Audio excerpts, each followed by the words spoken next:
भगवान पिता रात्रिः शरदोत्फुल्ल मल्लिका पीक्षरन्तुम मनश्चक्रे योगमाया। ये शिव गोस्वामी पाद इस ता अक्षर की प्रयुक्ति प्रत्येक शब्द पर कर रहे हैं। जो ता है ये केवल रात्रि के लिए ही नहीं है, भगवान भी ता, ये भगवान भी आधरणी उत्पत्तिम च विनाशम च भूतानाम गतिम गतिम वित्तिम विद्याम विद्याम च सवाच्यु तरफ का श्लोक है। केवल इन्हीं गुणाधिक्यता से युक्त नहीं, बल्कि जो इनमें सभी नायक के गुण हों,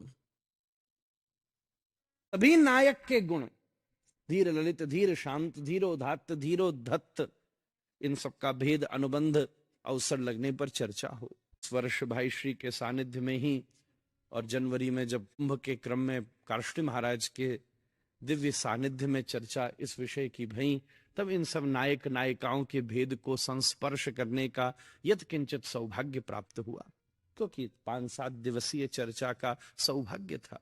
आ भगवान और तारात्रि, रात्रि भी साधारण नहीं है। ऐसे तो ब्रह्मरात्रो विचार, यही वह कह के स्पष्ट कर दिया, 1,72,80,032 रात्रियों के बराबर की ये दिव्य एक रात्रि है। परंतु यहां कालातीत अवस्था का संकेत किया है। भगवान ने रात्रि का चुनाव किया। दिन सबको दिया जाता है, रात केवल अपने लिए या अपनों के लिए रखी जाती है। दिन पूरा डिस्ट्रीब्यूट होता है, तुम दोपहर मिल लेना, तुम इस टाइम मिल लेना, तुम उस टाइम मिल लेना।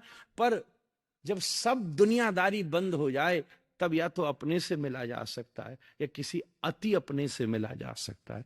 ठाकुर जी बोले, सार्वजनिक समय में तुम्हें नहीं दूंगा, किसी एक निजी समय तुम्हारा आवाहन करूंगा। वो रात्रियां, जिस रात्रियों के विषय में भगवान ने संकल्प लेकर के वचन दिया था, आज वो पुनश्च रात्रि उपस्थित हो गई है। एक और यहां स्थिति चक्रवर्ती पाद ने संकेत की है। रात्रि का स्वरूप, अंधकार का स्वरूप असीमित होता है, प्रकाश के स्वरूप में सीमा दिखती है। इसलिए रात्रि का भी चुनाव किया है जिसमें असीमितता है, मतलब रस किसी भी असीमित स्थिति तक परिवेषण कर सकता है। उन रात्रि, तारात्रि शरदोत्फुल्ल मल्लिका, ईशा सभा यत्र न संति वृद्धा, वो सभा नहीं है जहां बूढ़ा नहीं हो। भगवान ने इस रस की लीला के लिए 3 मॉनिटर बिठाए हैं। एक कात्यायनी योग माया, एक बंसी, ये भी प्रौढ़ी है, तीसरी शरद। प्रकृति की व्यवस्था के लिए एक बूढ़ी मुखिया बिठाई है।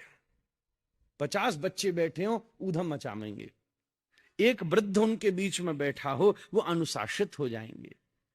तो संपूर्ण प्रकृति की व्यवस्था के लिए भगवान ने शरद को प्रमुखता से बिठाया।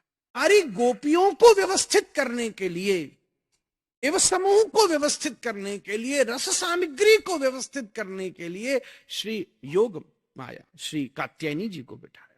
हाँ, 2 और भाव हैं, वंशी भी हैं और न पौर्णमासी भी हैं।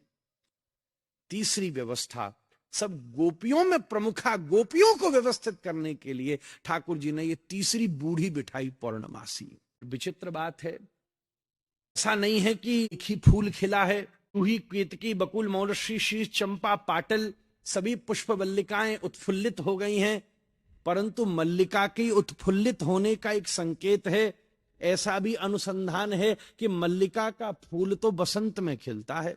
फिर आज इस ता शरद को जीव गोस्वामी ऐसे घटा रहे हैं कि जो प्राकृतिक शरद है ये वो नहीं है, चूंकि इसमें मल्लिका के पुष्प खिल गए हैं, इसलिए ये शरद भी अप्राकृतिक है। इसे समझो, मानो बसंत की संपूर्ण श्रृंगार और लावण्य को लेकर के बड़े प्रेम से शरद ऋतु प्रकट हुई है।